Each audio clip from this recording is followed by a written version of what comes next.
Welcome all you gals and ghouls to a Halloween edition of Pokemon Explained, the series where we dive deep into all of the spooky happenings within the Pokemon world.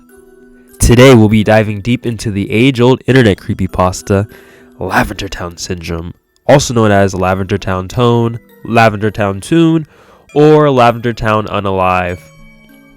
You know, I can't say it on here, but you know the word. And this popped up around 2010. Now, creepypastas are kind of like scary stories that you told around the campfire at night with your Boy Scout group, but on the internet. And these were a big thing around the late 2000s and early 2010s. Now, as someone who grew up around this time, I remember reading a lot of these creepypastas, including this one. So maybe I'll make it a yearly tradition where I'd cover one of these Pokemon creepypastas, or I'm thinking about doing it all in one big video, excluding this one. But we'll see. Yeah, like I said, we'll definitely see. But without any further ado, let's go ahead and get into Lavender Town Syndrome.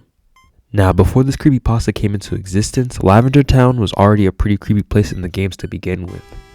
Lavender Town is home to Pokemon Tower, where dead Pokemon are buried along with ghost Pokemon being found all over the town.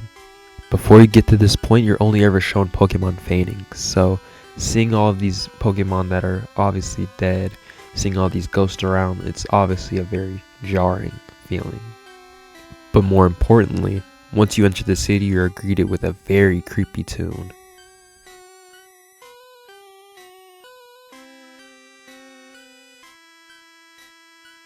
Back in 1996, shortly after the release of the Pokemon Red and Green games, a large number of children, numbered to be around 200 to 3,000, came down with illnesses, and some even becoming depressed and, committing unalive.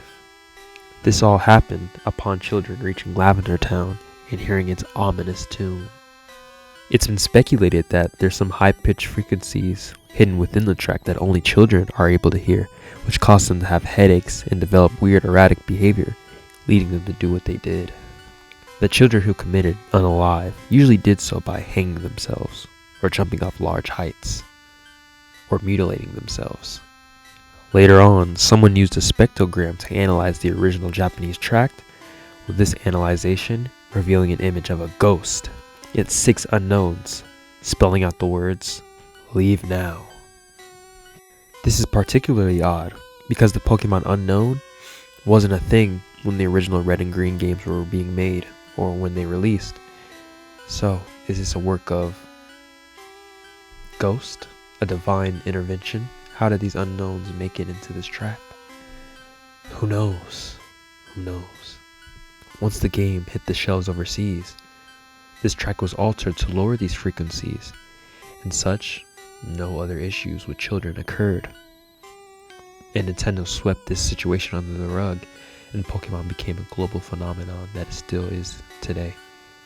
But we have to shed light on this forgotten history in the Pokemon franchise. Now, let's just get the elephant out of the room. This story is fake as hell. Like, whoa, what a shocker. The upset of the decade. Wow. We were all so shocked. Now, obviously, there's no evidence that Lavender Town caused a bunch of kids to die, and there's no record of any mass unalivings happening around that time in Japan. But most importantly, this would have been a catastrophic PR disaster, the likes of no company's ever seen before for Nintendo. If anything like this ever happened, like this would have been their 9/11 before 9/11 even happened. Like, if this happened, Pokemon would not have made it past the first 2 games, and it definitely would have been pulled from shelves. Like, this franchise would have been buried in the ground, and it would have been done. It wouldn't have made it over here. Now, there is a little bit of truth to this story. Like, I think they did end up altering the track when the game got released over here. Like, they did alter it, but obviously it was not for that reason, right? Or was it? No, no, it wasn't. I think this creepypasta originated from 4chan or somewhere like that, one of those old internet forums. But it's always kind of hard to pinpoint where things from the older days of the internet originally came from. But I think it popped up around the year 2010, like I mentioned in the beginning of the video, and it proceeded to spread far out of the reaches of 4chan. Now, some little children, I am in fact little children, thought it was real. I thought it was facts. Like, I thought it was real. And I definitely was scared. I was definitely had some sleepless nights after hearing this story for the first time. I'm not gonna lie. I remember even being really scared of listening to the track itself. Like, the track was on YouTube, right? I had to search it up, but I didn't listen to it. You know, I thought I was scared. Like, you know, what if I got these thoughts? But eventually I did listen to it, and I'm proud to say that I am not depressed. Like, I was not depressed, and I am here today recording this video. So, you know, it didn't affect me. Oh yeah, that's another hole in this story. Like, obviously the track was going to be posted on YouTube when it became a thing. So like, what if children today discovered this track? You know, would it just repeat the cycle? Like, you know.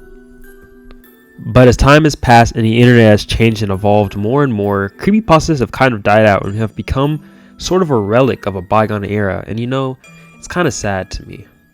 It really is sad seeing something you grow up with, you know, just die out like that. Like cable TV, for example, you know. But at least I still have the memories that this story and many other stories gave me growing up. And on that note, I'll end the episode right here. Thank you once again for watching this episode of Pokemon Explained. If you like what you saw, please check out the other ones in the Pokemon Explained playlist. And as always, I cannot wait to see you on the next one.